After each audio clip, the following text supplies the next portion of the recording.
अस्सलाम वालेकुम dear students. जैसा कि पिछले लेक्चर में हमने मैट्रिक्स का इंट्रोडक्शन किया था, इस लेक्चर में हम पढ़ रहे हैं class 9th math exercise 1.1। Question number 1 हमारे पास है, find the order of following matrix. Find the order of following matrix. हमने पिछले लेक्चर में ऑर्डर ऑफ मैट्रिक्स की डेफिनेशन पढ़ी थी। उसमें ये होता है कि हमने नंबर ऑफ रोज और नंबर ऑफ कॉलम को स्पेसिफाइज करना है। अब इसमें नंबर ऑफ रोज कितनी है, सबसे पहले हमने इसमें देखना है। इसमें एक रो ये है, दूसरी रो ये है। इसी तरह हमारे पास एक कॉलम ये है, दूसरा कॉलम ये है। अब इस ए मैट्रिक्स में हमारे पास जो रोज की तादाद है वो 2 है और कॉलम की तादाद भी 2 है, यानी कि इसका जो ऑर्डर बन रहा है वो बन रहा है 2/2। सिमिलरली ये जो बी मैट्रिक्स है इसमें भी नंबर ऑफ रोज कितनी है, इसमें नंबर ऑफ रोज 2 है और नंबर ऑफ कॉलम्स कितने हैं, इसमें भी नंबर ऑफ कॉलम 2 है। इसका मतलब है ये भी 2/2 है।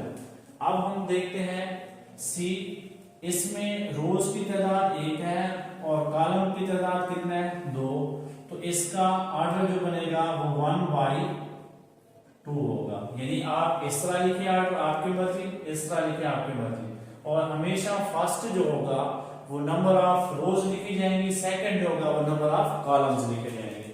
सिमिलरली अब इसमें हमने देखना है, इसमें नंबर ऑफ रोज कितनी है, वो हमारे पास 3 है और नंबर ऑफ कॉलम्स कितने हैं वो 1 है, तो ये बनेगा 3/1।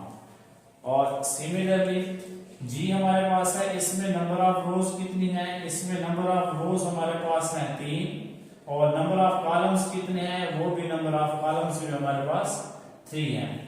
क्वेश्चन नंबर 2 है इसी का, which of the following matrix are equal. कौन कौन से मैट्रिक्स इक्वल है।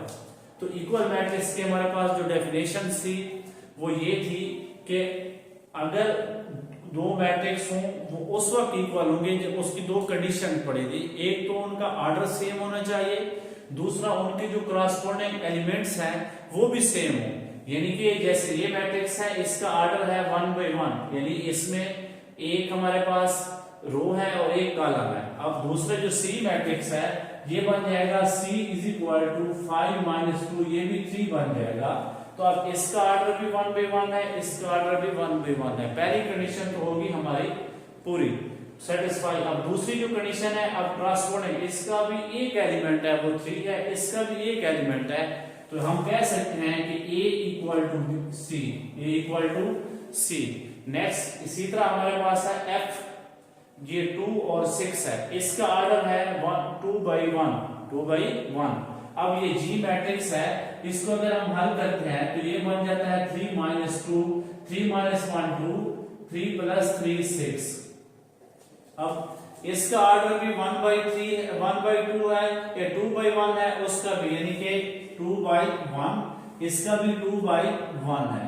एक कंडीशन तो हमारी सेटिस्फाई होगी। अब हमने देखना है, इसका ये एलिमेंट 2 है फर्स्ट, इस कॉलम में पहला एलिमेंट 2 है, इधर भी फर्स्ट 2 है, इधर उसी कॉलम में ये 6 है, ये भी 6 है, यानी इनका ऑर्डर भी सेम है और इनके एलिमेंट्स भी, करस्पॉन्डिंग एलिमेंट भी सेम है। तो इसमें भी हम कह सकते हैं F और G जो है ये इक्वल मैट्रिक्स हैं। F और G हमारे पास जो है ये इक्वल मैट्रिक्स हैं। उसके बाद क्वेश्चन नंबर 3 है हमारे पास, वो ये है, find A, B and C of the given matrix. ये दिए हुए हमारे पास 2 इक्वल मैट्रिक्स हैं, इनमें से हमने A, B, C की वैल्यू फाइंड करनी है। अब वैल्यू फाइंड करने के लिए अब हमने ये दोनों मैट्रिक्स हमें जो नजर आ रहे हैं इक्वल मैट्रिक्स हैं, यानी कि ये सपोज एक मैट्रिक्स ये है, एक मैट्रिक्स ये है। जब ये इक्वल मैट्रिक्स हैं तो इसका मतलब है इसका फर्स्ट एलिमेंट इसके फर्स्ट के बराबर है, इसका सेकंड इसके सेकंड के बराबर है, इसका थर्ड इसके थर्ड के बराबर है, फोर्थ 4 के बराबर है। तो इसमें से हमने A, B, C की वैल्यू फाइंड करनी है। अब ये है A + C = 0, ये इक्वेशन 1 बन जाएगी। Similarly A + 2B = -7, C - 1 = 3, 4D - 6 = 2D।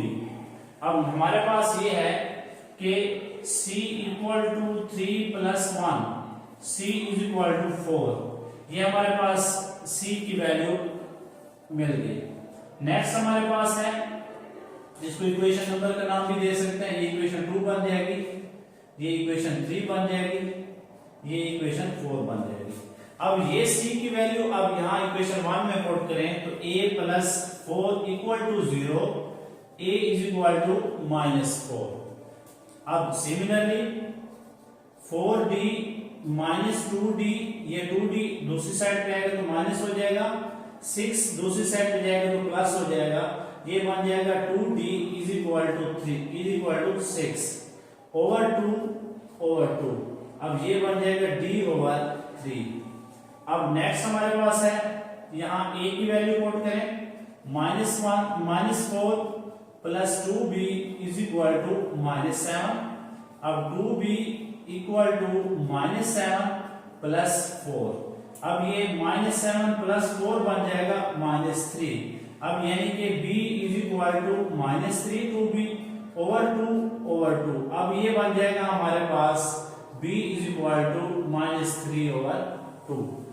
तो इसमें क्वेश्चन नंबर 3 में हमने a b c की वैल्यूज फाइंड करनी थी और d की, तो उसमें हमने इस इक्वल मैट्रिक्स से हमने a b c d की वैल्यू फाइंड कर